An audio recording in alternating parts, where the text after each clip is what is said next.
Continuando o módulo de temas da neurologia, para médicos clínicos, nós hoje vamos abordar o tema de epilepsias e crises convulsivas.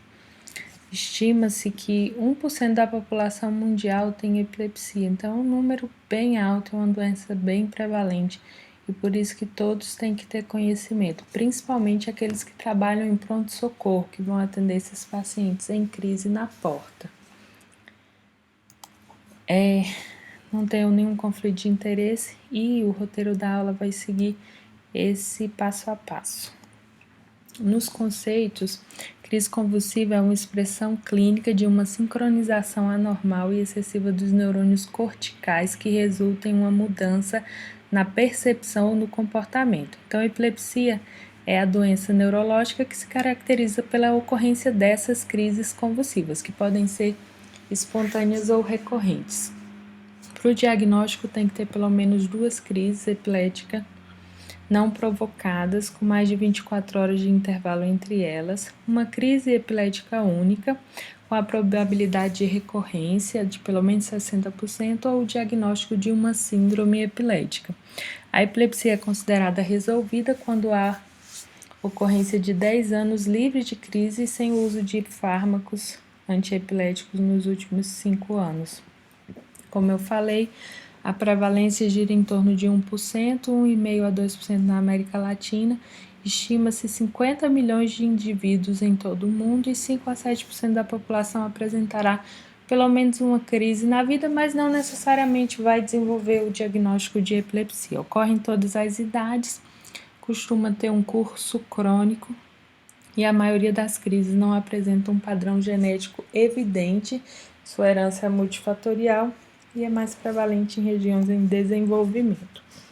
Os fatores de risco são anormalidades neurológicas ou do desenvolvimento, história familiar de crises não febris, crise febril prolongada, uma convulsão febril múltipla e achados atípicos ou focais no exame neurológico. Quanto à etiologia, podem ser genéticas, são não lesionais nos exames de imagem, sintomáticas, tem lesões bem definidas, por exemplo, um trauma, um AVC, lesões expansivas, tumores, e provavelmente sintomática a gente estima que possa ter uma lesão, uma esclerose mesial temporal, uma displasia que a gente ainda não encontrou. É comum, pelas idades de neonato a 3 anos, ser lesão pré-natal, lesão perinatal, defeitos metabólicos, malformações congênitas, infecções do sistema nervoso central ou trauma pós-natal.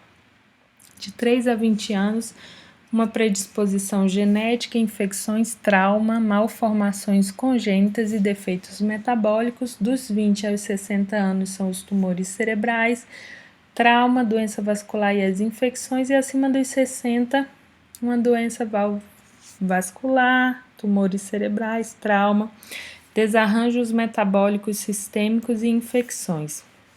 Alguns medicamentos também estão relacionados à ocorrência de crises convulsivas, como antibióticos, anticolinesterásicos, antidepressivos, antihistamínicos, quimioterápicos, hipoglicemiantes, lítio, alguns anestésicos locais, metilxantinas, anestésicos opioides e medicações psicoestimulantes, como anfetamina, cafeína, por isso que a gente sempre orienta a redução do consumo dessas substâncias.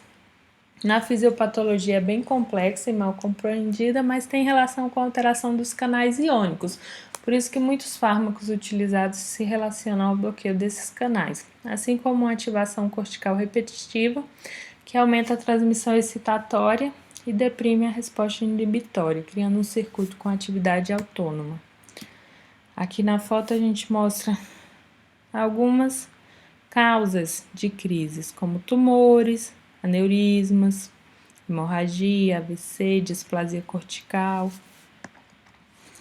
As crises, na classificação, elas podem ser focais, generalizadas ou de causa desconhecida.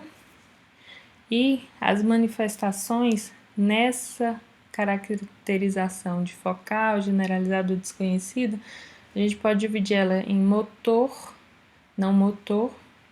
E lembrar sempre que alguns termos foram descontinuados na nova classificação, não se usa mais o termo parcial complexa.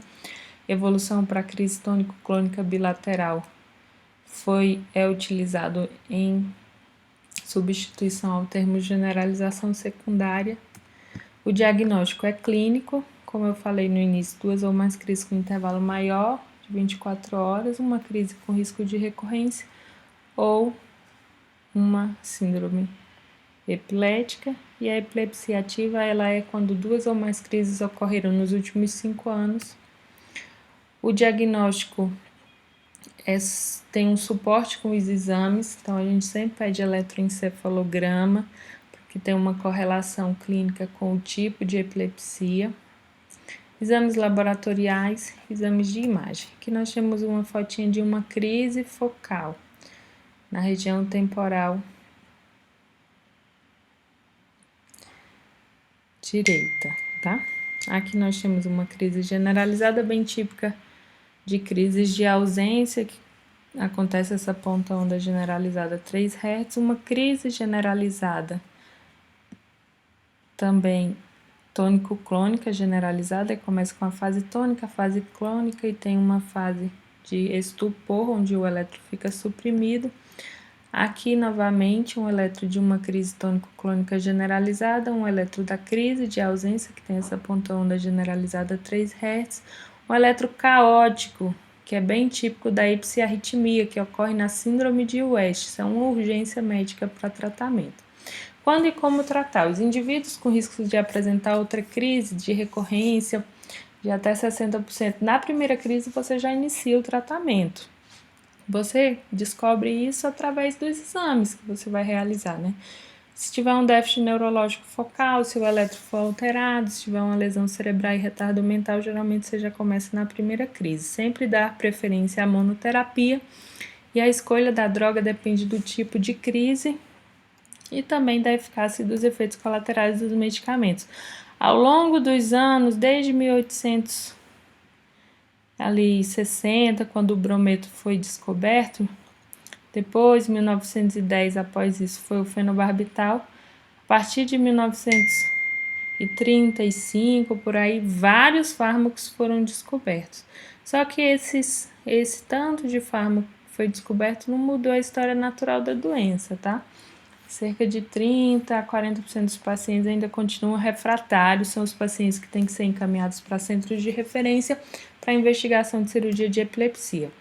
Nas crises focais, você dá preferência na primeira escolha ao oxcarbazepina, carbamazepina, levetiracetam e lamotrigina. Segunda escolha, topiramato, ácido valproico, fenitoína, clobazam, fenobarbital, gabapentina e pregabalina. E a lacosamida ela também pode ser utilizada em monoterapia. Na politerapia, quando for necessário, carbamazepina com clobazam, levetiracetam com lacosamida, levetiracetam com carbamazepina, valproato com lamotrigina, lacosamida com topiramato. Nas crises generalizadas, também dá preferência à monoterapia. A primeira escolha é ácido valproico, tem que ter cuidado em mulheres em idade fértil, pelo risco de malformações fetais. Levetiracetam, lamotrigina, etoxucimida é utilizado para crises de ausência, clonazepam para crises mioclônicas. Segunda escolha, topiramato, clonazepam e clobazam. Na politerapia, algumas associações sugeridas são valproato e lamotrigina, valproato e levetiracetam com lamotrigina, valproato com topiramato, também cuidado em mulher em idade fértil, e associações com clobazam e clonazepam. O tratamento ele deve ser interrompido quando tem ausência de crise por pelo menos 2 anos, em geral eu espero 3 anos, retirada lenta ao longo de vários meses e sempre voltar se houver recorrência de crise, não tentar tirar nunca mais. O estado de mal epilético é uma urgência neurológica também, quando a crise se prolonga por mais de 5 minutos, ou você tem crises recorrentes sem recuperação do nível de consciência por mais de 30 minutos, você tem que instalar um protocolo de tratamento de estado de mal epilético.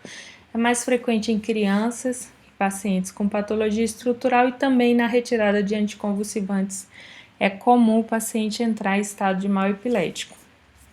Nos primeiros 5 minutos, a estabilização, 5 a 10 minutos de diazepam, 10 a 20 minutos fenitoína, podendo ser repetida essa dose adicional. Depois, a intubação, fenobarbital, anestésicos. Estados superrefratários a partir de 24 horas, aí os protocolos são bem voltados para relatos de caso. Cada serviço utiliza o que tem mais experiência, mas pode ser utilizado imunossupressores, VNS, que é o estimulador de nervo vago, canabidiol, dieta cetogênica, calosotomia, ajustar drogas antiepiléticas e etc. Lembrar das crises não epiléticas psicogênicas, que são os pacientes que têm alteração psíquica, que simulam uma crise convulsiva, mas que não é. O eletro desses pacientes são normais. O diagnóstico padrão ouro disso é o videoeletroencefalograma, mais algumas características do paciente durante a crise faz você pensar mais que possa ser uma crise não epilética, como o paciente que tem movimentos bilaterais e tem a consciência totalmente preservada. Movimentos dos olhos, fica piscando o olho, fica com o olho fechado, e a presença de público que intensifica ou reduz as crises. A crise convulsiva ela é abrupta, o olho é aberto e fixo, o pós-ictal tem confusão mental e sono, e o paciente geralmente perde a consciência quando tem crise tônico-clônica generalizada. Ele não se recorda do que aconteceu durante a crise e por aquela supressão que ocorre no eletroencéfalo, ele sempre tem um estado de pós-ictal. Então, o paciente que ficou 40 minutos tendo crise, levantou como se nada tivesse acontecido e já estava totalmente recuperado da sua consciência, você tem que pensar que pode ter sido uma crise não epilética psicogênica. Aqui estão as referências da minha aula e eu agradeço a todos pelo serem ouvintes dessa aula, por acessarem o canal. Obrigada a todos.